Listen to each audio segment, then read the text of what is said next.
बिस्मिल्लाहिर्रहमानिर्रहीम। अस्सलाम वालेकुम बच्चों, उम्मीद है अल्लाह के फजल करम से आप खैरियत से होंगे।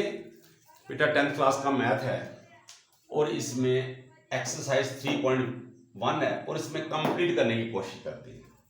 नंबर 1 क्वेश्चन पे वो कहता है write the numbers of row and columns.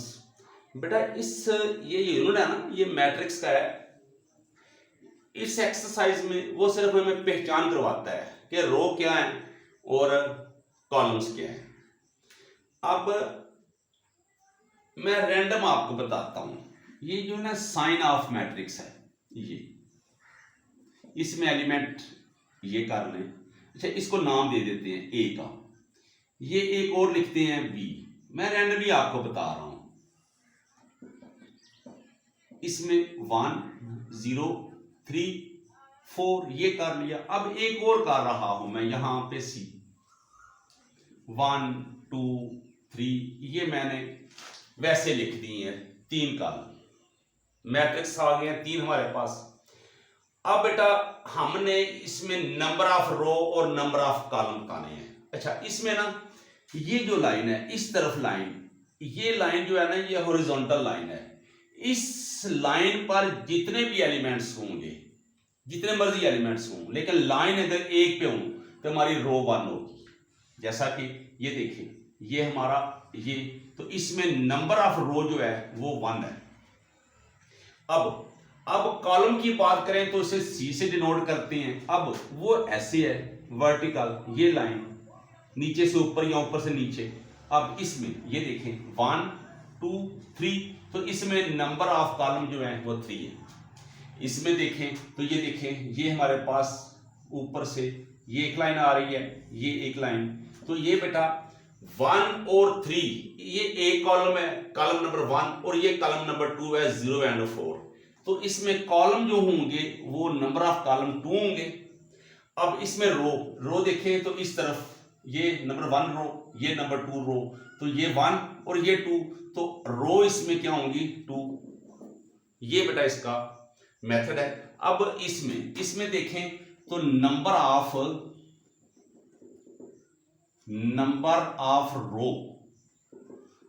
रो बेटा इसमें ये देखिए, ये 1 ये 2 ये तो 2 है। और कॉलम नंबर ऑफ कॉलम क्या है, ये एक ही लाइन पे है इस तरह, तो ये 1 होगा। अब बुक से मैं भी बताता हूं आपको, जो नंबर डी है ना, ये नंबर डी आपको नजर आ रहा होगा। इसमें बेटा जो हमारे पास 3 रो भी 3 है और कॉलम भी 3 है। तो एक और लिखता हूं मैं। अब ये बुक पे लिखा हुआ है नंबर ई, तो मैं बुक से जो लिखा हुआ है ना उसको लिख रहा हूं। नंबर ई पे है 5 9 -2, प्लस माइनस का कोई इशू नहीं है इसमें, -3 4 एंड 5। बेटा इसमें नंबर ऑफ जो रो हैं और नंबर ऑफ कॉलम जो हैं वो देख लें। ये देखें, ये नंबर 1 कॉलम है हमारा, ये ऐसे ये नीचे की तरफ आ रहा है, ये नंबर 1, ये नंबर 2, ये नंबर 3। तो बेटा इसमें कॉलम जो हैं वो 3 आ गए। अब रो आएंगे तो ये इस तरफ, ये 1 ये 2, तो ये नंबर 2। तो इस तरह हमारा बेटा नंबर ऑफ रो और नंबर ऑफ कॉलम हम इजीली फाइंड कर सकते हैं। अब क्वेश्चन नंबर 2 देखते हैं, वो क्या है।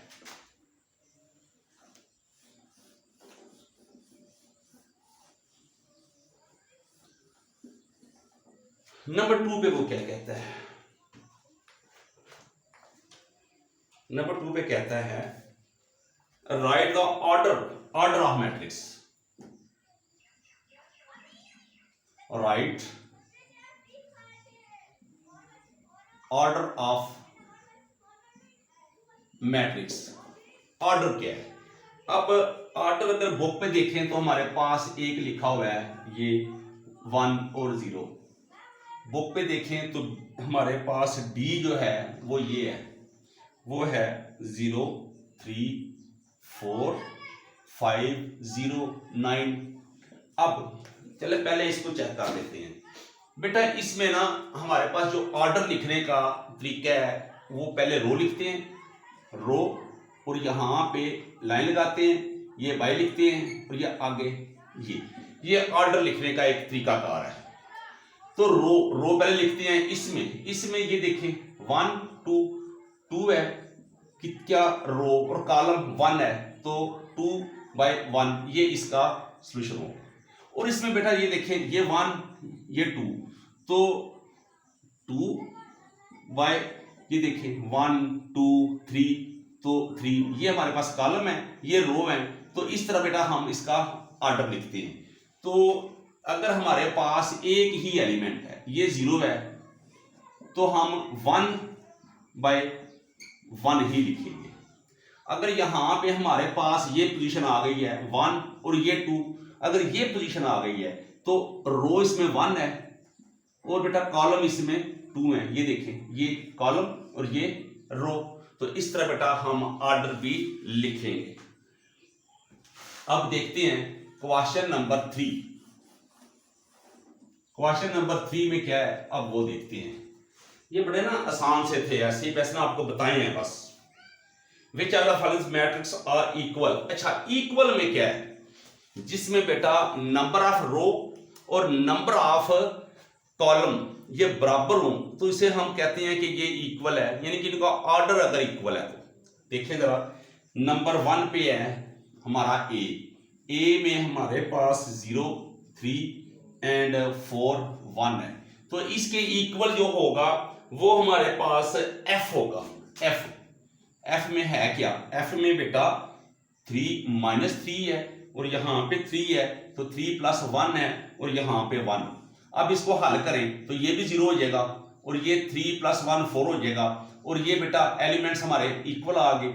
नंबर ऑफ रो भी इक्वल है, नंबर ऑफ कॉलम भी इक्वल है और नंबर ऑफ एलिमेंट भी सेम है। तो इस तरह की जो पोजीशन हो तो हम कह सकते हैं कि ये हमारे पास इक्वल हैं। इसी तरह सी और ई हमारे पास इक्वल है और इसी तरह बी और डी हमारे पास इक्वल मैट्रिक्स है। 3 चीजें हमने बता दी हैं आपको कि कौन कौन सी इक्वल हो। नंबर 1 आपके पास रो, नंबर 2 कॉलम, नंबर 3 एलिमेंट्स। ये सब चीजें अगर इक्वल हैं तो हम कह सकते हैं कि वही हमारा इक्वल मैट्रिक्स है।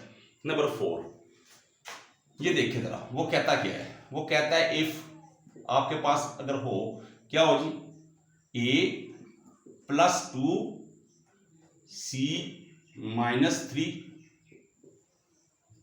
सेकंड रो हमारे पास b - 1 d + 4 = 5 8 6 4। अगर ये हमारे पास मैट्रिक्स हों तो फाइंड करना है कि आपने ए बी सी और डी, ये 4 चीजें हमने फाइंड करनी है। बस ना सवाल ना गलत हो जाए। a + 2 c - 3 b - 1 d + 4 5 8 6 4। ठीक है। अब बेटा हम इसे करते हैं सॉल्यूशन में लाते हैं। जब सॉल्यूशन में लाएंगे तो लिखेंगे सॉल्यूशन। तो अब a + b d2 a + 2 equal बेटा फर्स्ट एलिमेंट के इक्वल होगा, इसको नंबर 1 का नाम देते हैं। उसके बाद ये लिख लेते हैं c - 3 = 8 नंबर 2। अब ये भी लिख सकते हैं, पहले लाजमी है ये लिखना है, आपकी मर्जी है। तो आप b - 1 = 6, ये 6 के इक्वल है तो इसको नंबर 3 का नाम देते हैं। तो उसके बाद d + 4 = 4, इसको नंबर 4 का नाम देते हैं। ये 4 इक्वेशन बन गई है हमारे पास। बेटा फर्स्ट एलिमेंट के फर्स्ट रो का सेकंड एलिमेंट इक्वल सेकंड के, थर्ड जो है या फिर सेकंड रो का फर्स्ट एलिमेंट के सेकंड रो का सेकंड एलिमेंट सेकंड के इक्वल। तो इस तरह बेटा हम यहां पे लिखेंगे नाउ राइट इक्वेशन 1। अब 1 लिखते हैं a + 2 = 5 इसको बेटा लाएंगे इस साइड पे, a इज इक्वल 5 माइनस 2, तो a इज इक्वल 7, a हमें फाइंड हो गया है। नाउ अब यहां पे आप लिखेंगे, now we write equation number 2, तो 2 क्या है, c माइनस 3 इज इक्वल 8, तो c is equal 8 plus 3, c is equal 11। ये माइनस है, अगर एंड पे इसको प्लस कर देंगे, ये बेटा हमारा c का भी आंसर आ गया है। अब आप लिखेंगे नाउ राइट इक्वेशन नंबर 3 कर लें, b minus 1 is equal 6, b is equal 6 minus है, इधर आके प्लस कर देंगे, तो b इज इक्वल 7। नाउ अब बेटा d प्लस 4 इज इक्वल 4, तो d इज इक्वल 4 माइनस 4, तो d इज इक्वल 0। तो ये बेटा हमारे जो है ना answer a b c d, ये सब के सब ना हमने फाइंड करनी है। a भी कर लिया है, b भी कर लिया है, c भी कर लिया है और d भी कर लिया है। ये 11 है, साथ मिला हुआ है। इस तरह हमारा क्वेश्चन नंबर 4 मुकम्मल हुआ। अब नंबर 5 चेक करते हैं। 5 क्या है, आंसर चेक कर लें कि रहने दें। d 0 b 7 c a 3 आ रही है। ओ यस, ये बेटा 5 माइनस 2 है, तो ये 3 है। अब हम क्वेश्चन नंबर करेंगे बेटा नेक्स्ट, जो भी हमारे पास है।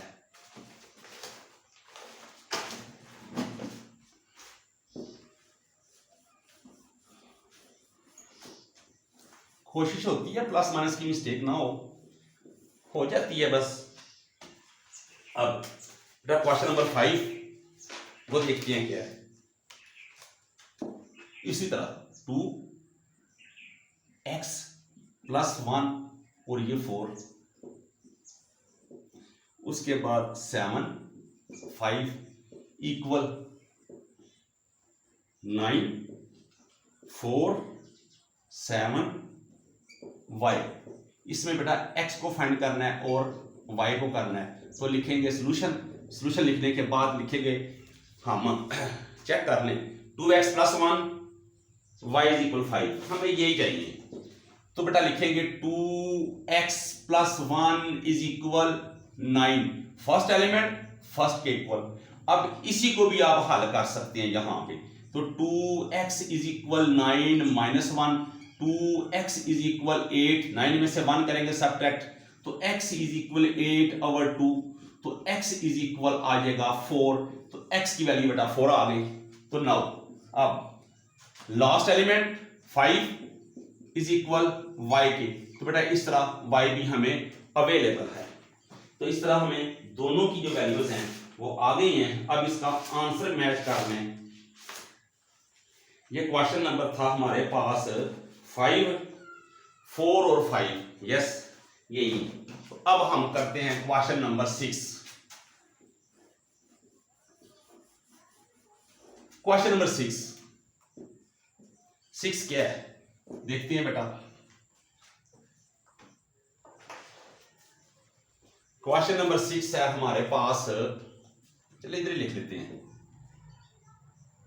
a plus B 2d minus 1, ये फर्स्ट रो हमारी कंप्लीट हुई। सेकंड रो है हमारे पास 3b प्लस 2, ये 4 इक्वल, इनटू रो लिखेंगे तो 10 एंड 5 होगा, सेकंड रो लिखेंगे तो 11 एंड c, ये हमारे पास।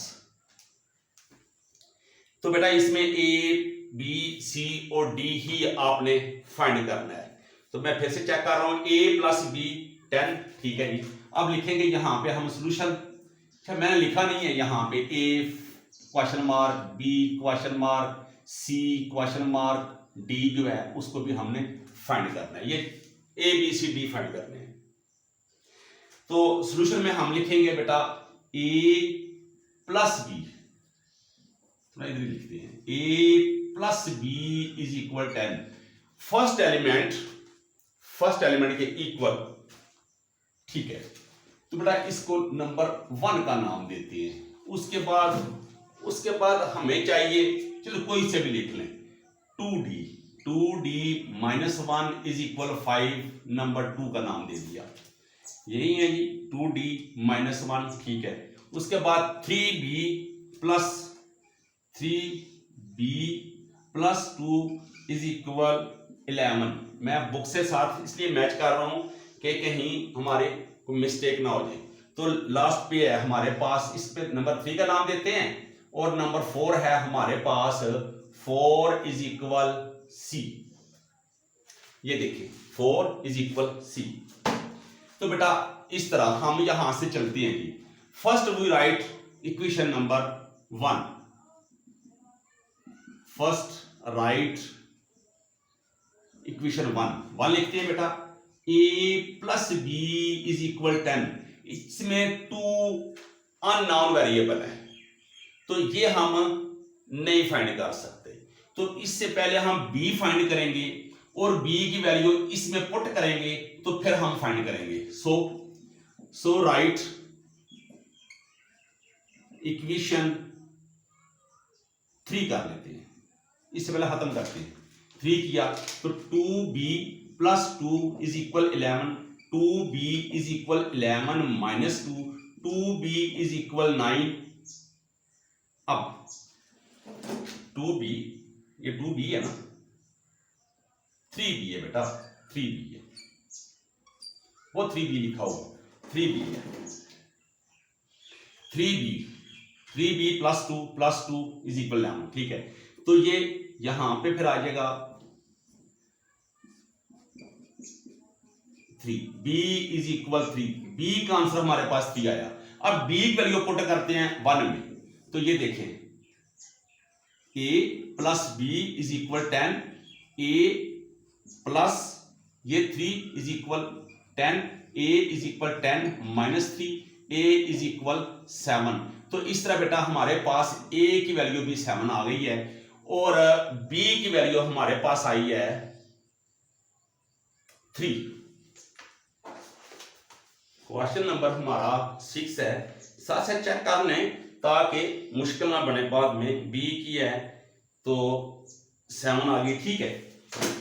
अब बेटा हमारे पास a भी आ गया है, ये a और ये b भी आ गई है। अब c ऑलरेडी हमारे पास जो है c इज इक्वल 4, ये ऑलरेडी हमारे पास है, इसे हमने कुछ भी चेंज नहीं करना। और अब हम लिखेंगे d के लिए, तो वो है राइट इक्वेशन 2 में है। तरतीब आप कुछ भी लगा सकते हैं। 5 तो 2d is equal 5 plus 1, 2d is equal 6, तो d इज इक्वल 6 ओवर 2, 3 9, तो d इज इक्वल 3। बेटा तरतीब आप पहले मैंने 1 लिखी है, आप 2 लिख ले पहले, कोई मुश्किल नहीं है। तरतीब जो है ये आप अपनी मर्जी से लगा सकते हैं। मैंने 1 लिखा है, आप 2 लिख सकते हैं, आप 3 लिख सकते हैं, आप 4 को भी पहले लिख सकते हैं, ये कोई इशू नहीं है, ये आप पे डिपेंड करता है। अब हम नंबर 7 करेंगे बेटा।